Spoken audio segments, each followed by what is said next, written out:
welcome back to my YouTube channel. So this is the part 2 of Switzerland legislature. So हमने जब part 1 देखा था तो हमने देखा था बेसिक इंट्रोडक्शन, हमने देखा था लेजिस्लेचर को क्या कहते हैं, एग्जीक्यूटिव को क्या कहते हैं एंड जुडिशरी को क्या कहते हैं स्विट्जरलैंड में. उसके बाद हमने देखा था working of federal assembly and हमने 2 हाउसेस देखे थे, एक था नेशनल काउंसिल एंड एक था काउंसिल ऑफ स्टेट्स. इसके बारे में हमने ब्रीफ में देखा था कि कौन सा अपर हाउस है, कौन सा लोअर हाउस है, कौन सा किस चीज़ को रिप्रेजेंट करता है. तो ये चीज़ हमने देखी थी एंड आज हम कवर करने वाले हैं उन 2 हाउसेस के बारे में डिटेल में. Okay, so without any further do let's jump into that. तो सबसे पहले हम देखते हैं national council which is the lower house of the Switzerland legislature. तो अब हम इसका कंपोजिशन देखते हैं. तो सबसे फर्स्ट पॉइंट यही आ जाता है कि कौन सा हाउस है, ये लोअर हाउस है स्विट्जरलैंड की लेजिस्लेचर का. उसके बाद सेकंड पॉइंट आता है इसकी टोटल मेंबरशिप कितनी है, मतलब टोटल स्ट्रेंथ कितनी है. तो इसकी टोटल स्ट्रेंथ है 200. एंड थर्ड पॉइंट आता है ये किसको रिप्रेजेंट करती है, तो ये पूरे स्विस नेशन को रिप्रेजेंट करती है एज अ होल. ठीक है. एंड फोर्थ पॉइंट आता है हमारा कि इसमें काउंसिल ऑफ स्टेट से ज़्यादा मेंबर्स है, मतलब जो काउंसिल ऑफ स्टेट्स है दैट मीन्स जो अपर हाउस है उससे ज़्यादा मेंबर्स है नेशनल काउंसिल में, दैट मीन्स लोअर हाउस में. तो ये तो था इसका कंपोजिशन, किसकी स्ट्रेंथ कितनी है, ये किसको रिप्रेजेंट करती है, ये कौन सा हाउस है और इसमें काउंसिल ऑफ स्टेट से ज़्यादा मेंबर है कि कम मेंबर है. तो ये चीज़ हमने देखी. अब हम देखते हैं क्वालिफिकेशन क्या होती है कि अगर हमको नेशनल काउंसिल का मेंबर बनना हो तो क्या क्वालिफिकेशन की रिक्वायरमेंट होती है. तो वो चीज़ अभी हम देखते हैं. तो सबसे फर्स्ट क्वालिफिकेशन आती है कि कोई भी वोटर जो है वो इलेक्ट हो सकता है एज अ डेप्यूटी, मतलब जिसके पास राइट है वोट करने का उसके पास ये भी राइट है कि वो एज अ डेप्यूटी इलेक्ट हो सकता है. जैसे कि हमारे इंडिया में होता है कि जो 18+ के होते हैं उनके पास वोट करने का राइट होता है, वैसे ही वहाँ पे 20+ के लोगों के पास वोट करने का राइट होता है. मतलब अगर आप एक बार 20 ईयर्स ऑफ एज कंप्लीट कर लो उसके बाद ही आप वोट कर सकते हो, उससे पहले नहीं कर सकते. तो वहाँ पे ये चीज़ है. ठीक है. तो अगर कोई पर्सन 20 ईयर्स कंप्लीट कर लेता है स्विट्जरलैंड में तो वो चाहे तो एज अ डेप्यूटी भी इलेक्ट हो सकता है इन नेशनल काउंसिल. ठीक है. So the second qualification is कि अगर कोई पर्सन मेंबर है काउंसिल ऑफ स्टेट्स का या फिर वो फेडरल गवर्नमेंट का प्रिंसिपल सर्वेंट है या फिर वो फेडरल काउंसिल का मेंबर है तो वो नेशनल काउंसिल का मेंबर नहीं बन सकता. तो इसलिए अगर उसको नेशनल काउंसिल का मेंबर बनना है तो उसको इन सारी जगह से रिजाइन करना पड़ेगा. तो ये तो थी क्वालिफिकेशन कि अगर कोई स्विट्जरलैंड का सिटीजन अगर नेशनल काउंसिल का मेंबर बनना चाहे तो उसके लिए क्या क्वालिफिकेशन की रिक्वायरमेंट होती है, तो वो चीज़ थी. तो ये तो हमने कंपोजिशन एंड क्वालिफिकेशन की बात करी कि नेशनल काउंसिल की क्या कंपोजिशन होती है, क्या क्वालिफिकेशन होती है. अब आती है इलेक्शंस की बारी कि नेशनल काउंसिल के इलेक्शंस कैसे होते हैं. तो सबसे पहले यहाँ के जो मेंबर्स होते हैं उनको डायरेक्टली इलेक्ट किया जाता है. ठीक है. Now the second thing is यहाँ पे राइट टू वोट कौन कौन एक्सरसाइज कर सकता है, वो सारे सिटीजन्स जिन्होंने अपनी 20 ईयर्स ऑफ एज कंप्लीट कर ली हो, जो 20+ एज के हैं वो राइट टू वोट जो है एक्सरसाइज कर सकते हैं. तो ये चीज़ मैंने आपको पहले भी बताई थी एंड अभी फिर से बता रही हूँ कि हमारे इंडिया में है 18+ एंड यहाँ पे 20+. Okay. And the third thing is यहाँ पे जो इलेक्शंस होते हैं वो सीक्रेट बैलेट सिस्टम के थ्रू होते हैं, मतलब कौन सा पर्सन किस पर्सन को वोट दे रहा है या किस पार्टी को वोट दे रहा है वो चीज़ आपको पता नहीं चलती. दैट मीन्स उस पर्सन का नेम क्या है वो भी आपको पता नहीं चल रहा एंड वो किस पार्टी को वोट दे रहा है वो भी आपको पता नहीं चल रहा. तो that is secret ballot system. And open ballot में इसका एकदम अपोजिट होता है कि कौन सा पर्सन वोट दे रहा है उसका नेम भी आपको पता चल जाएगा एंड किस पार्टी को वोट दे रहा है वो भी आपको पता चल जाएगा. ठीक है. वो होता है ओपन बैलेट सिस्टम. बट यहाँ सीक्रेट बैलेट में क्या होता है कि ना आपको पर्सन का नेम पता एंड वो किस पार्टी को वोट दे रहा है वो भी आपको नहीं पता. तो हर चीज़ सीक्रेट तरीके से होती है. तो that is secret ballot system. तो यहाँ पे जो इलेक्शंस होते हैं वो सीक्रेट बैलेट सिस्टम के थ्रू ही होते हैं. Okay. Now the fourth point is हर एक कैंटन जो है एक एक कॉन्स्टिट्यूएंसी में कन्वर्ट हो जाता है. अब यहाँ पे कैंटन का मतलब क्या है, तो जैसे हमारे इंडिया में स्टेट्स बोलते हैं वैसे यहाँ पे कैंटन बोला जाता है. ठीक है.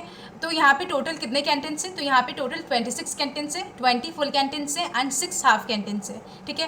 एंड यहाँ पे जो टोटल 26 कैंटन से वो हर एक ही कैंटन जो है एक एक कॉन्स्टिट्यूएंसी में कन्वर्ट हो जाता है. ठीक है. एंड फिर वहाँ पे पार्टीज जो होती है वो अपने अपने कैंडिडेट्स की लिस्ट लगाती है.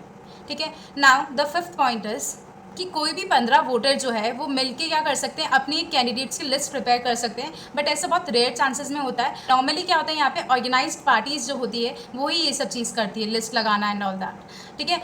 तो 15 वोटर्स वाली जो चीज़ है कि वो कंबाइन होकर एक लिस्ट प्रिपेयर कर सकते हैं तो वो चीज़ बहुत रेयर चांसेस में होती है. तो ये तो था इलेक्शंस के बारे में. हमने देखा कि जो नेशनल काउंसिल है उसके इलेक्शंस कैसे होते हैं और वहाँ पे क्या कौन सा सिस्टम फॉलो होता है, क्या होता है, तो वो सब चीज़ हमने देखी. तो हमने क्या क्या देखा अभी तक, composition, qualification and elections of national council. That means lower house की क्या कंपोजिशन है, क्या क्वालिफिकेशन है एंड क्या इलेक्शन है, वो चीज़ हमने कवर करी. सो अब हम देखते हैं the term of national council. That means term और टेन्योर ऑफ लोअर हाउस. ठीक है. लोअर हाउस का क्या टर्म होता है, क्या टेन्योर होता है, वो चीज़. ओके. सो यहाँ पे जो टर्म होता है लोअर हाउस का दैट मीन्स नेशनल काउंसिल का वो होता है 4 ईयर्स का. एंड इसको डिजॉल्व कब किया जा सकता है लोअर हाउस को, अगर आर्टिकल 120 के प्रोविजंस के अकॉर्डिंग कुछ चीज़ चीज़ हो रही है तब तो इसको डिसॉल्व किया जा सकता है, वरना लोअर हाउस को यहाँ पे डिसॉल्व नहीं किया जा सकता। एंड इनके कॉन्स्टिट्यूशन का जो आर्टिकल 120 है उसमें क्या लिख रखा है कि अगर जब सेकेंड हाउस जो है वो अग्री नहीं करता कॉन्स्टिट्यूशनल रिविजन के प्रपोजल पे, तब जो है लोअर हाउस को डिसॉल्व किया जा सकता है। ठीक है, तो ये थे आर्टिकल 120 के प्रोविजंस। तो ये था आर्टिकल 120 जिसमें क्या लिखा हुआ कि अगर सेकेंड हाउस अग्री नहीं करे कॉन्स्टिट्यूशनल रिवीजन की प्रपोजल पे, तब हम लोअर हाउस को डिसॉल्व कर सकते हैं। तो इसी टाइम या इसके अकॉर्डिंग लोअर हाउस को डिसॉल्व किया जा सकता है, वरना लोअर हाउस को या नेशनल काउंसिल को डिसॉल्व नहीं किया जा सकता। ओके, तो ये तो था टर्म या फिर टेन्योर ऑफ नेशनल काउंसिल। अब हम देखते हैं सेशंस। ठीक है, तो यहाँ पे एक साल में 4 बार सेशंस होते हैं। एक होता है मार्च में, एक होता है जून में, एक होता है सितंबर में, एक होता है दिसंबर में। यहाँ पे एक एक्स्ट्रा ऑर्डिनरी सेशन जो है वो बुलवाया जा सकता है अगर 1/4 मेंबर्स ऑफ नेशनल काउंसिल या फिर 1/4 मेंबर्स ऑफ कैंटन्स अग्री करे, तो ये चाहे तो एक एक्स्ट्रा ऑर्डिनरी सेशन भी बुलवा सकते हैं। बट कब बुलवा सकते हैं? जब 1/4 मेंबर्स ऑफ कैंटन्स या फिर 1/4 members of national council agree करे, तब जाके ये एक एक्स्ट्रा ऑर्डिनरी सेशन बुलवा सकते हैं।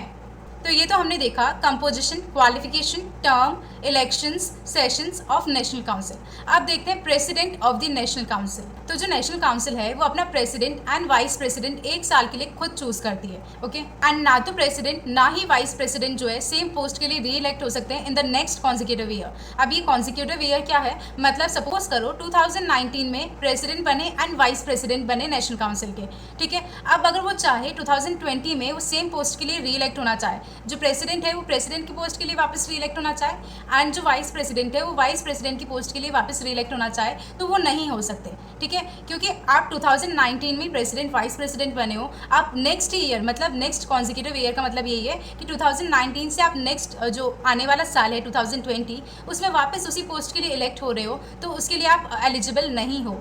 ठीक है, तो ये तो हुआ कि इलेक्शंस कैसे हुए प्रेसिडेंट एंड वाइस प्रेसिडेंट के लिए और कितने साल के लिए उनको इलेक्ट किया जाता है और कौन इलेक्ट करता है। उसके बाद हमने देखा कि क्या वो एलिजिबल है for the re election to the same post in the next consecutive year. ठीक है, अब हम देखते हैं सक्सेशन के रिगार्डिंग कि कौन सक्सीड करता है। अगर प्रेसिडेंट रिजाइन कर दे या उनकी डेथ हो जाए तो कौन सक्सीड करता है? तो प्रेसिडेंट अगर रिजाइन कर दे या उनकी डेथ हो जाए तो उनको सक्सीड करते हैं वाइस प्रेसिडेंट, मतलब उनकी जगह कौन लेता है? तो दैट इज वाइस प्रेसिडेंट।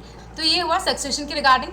अब हम देखते हैं कि प्रेसिडेंट के फंक्शंस क्या है। तो सबसे फर्स्ट फंक्शन आता है प्रेसिडेंट का रेगुलेट करना हाउस की बिजनेस को। जो लोअर हाउस है उसकी जो बिजनेस का जो भी हिसाब किताब होता है उसको रेगुलेट करना is the main function of the president of national council. Second function आता है ऑर्डर मेंटेन करना। ठीक है, एंड थर्ड फंक्शन आता है to protect the privileges and dignity of the members. जो मेंबर्स हैं उनकी प्रिविलेजेस एंड उनकी डिग्निटी को प्रोटेक्ट करके रखना। ठीक है, एंड लास्ट फंक्शन आता है in case of tie he has to cast vote. मतलब ऐसे टाई ब्रेकर उनको वोट कास्ट करना पड़ता है। मतलब अगर किसी 2 जनों के बीच में टाई हो गया तो उनको वोट कास्ट करना पड़ेगा एंड किसी एक को जिताना पड़ेगा। So he plays the role of a tiebreaker. ठीक है, तो ये तो हुए फंक्शंस ऑफ प्रेसिडेंट। अब हम थोड़ी बात करते हैं कमिटीज़ के रिगार्डिंग। तो जब भी हाउस जो है अपनी वेरियस कमिटीज़ को इलेक्ट करता है तब प्रेसिडेंट एक ऑर्डिनरी सिटीजन की तरह वोट करते हैं। ओके, सो हमने कमिटीज़ देख ली, हमने इलेक्शंस देख लिए, हमने सक्सेशन देख लिया, हमने फंक्शंस तक देख लिए। अब हम देखते हैं कि इनको सैलरी कितनी मिलती है। जब इतना सब काम करते हैं तो सैलरी भी अच्छी खासी मिलनी चाहिए। तो यार सबसे बड़ा पॉइंट आता है यहाँ पे कि इनको कुछ भी सैलरी नहीं मिलती है एंड ना ही इनका ऑफिस जो है ज़्यादा स्पेक्टिकुलर है। जैसे कि ब्रिटेन में हाउस ऑफ कॉमन्स के स्पीकर का जो ऑफिस है वो बहुत ही देखने लायक है, एकदम स्पेक्टिकुलर है। ठीक है, बट यहाँ पे क्या होता है, यहाँ पे ना तो इनका ऑफिस स्पेक्टिकुलर है ना ही पावरफुल है जैसे कि यूएसए में हाउस ऑफ रिप्रेजेंटेटिव्स का है। तो ना तो देखने लायक है, ना पावरफुल है और ना ही इनको सैलरी मिलती है। तो बड़े दुख की बात है ये तो आज का वीडियो यहीं पे एंड करते हैं। हमने देखा स्विट्ज़रलैंड के लेजिस्लेचर के लोअर हाउस के बारे में, दैट मीन्स नेशनल काउंसिल के बारे में। हमने उसका कंपोजिशन देखा, उसका टर्म देखा, उसकी क्वालिफिकेशंस देखी, उसके इलेक्शंस देखे, उसके सेशंस देखे एंड प्रेसिडेंट देखा कि नेशनल काउंसिल के जो प्रेसिडेंट होते हैं वो क्या क्या फंक्शंस परफॉर्म करते हैं, उनके इलेक्शंस कैसे होते हैं, क्या उनको सैलरी मिलती है, उनको सक्सीड कौन करता है एंड कमिटी सेलेक्ट करते टाइम उनका क्या रोल होता है। तो ये सब चीज़ें आज हमने कवर करी। अब नेक्स्ट वीडियो में हम काउंसिल ऑफ स्टेट्स के बारे में ऐसे ही थोड़ा डिटेल में देखेंगे। दैट मीन्स हम अपर हाउस के बारे में डिटेल में देखेंगे।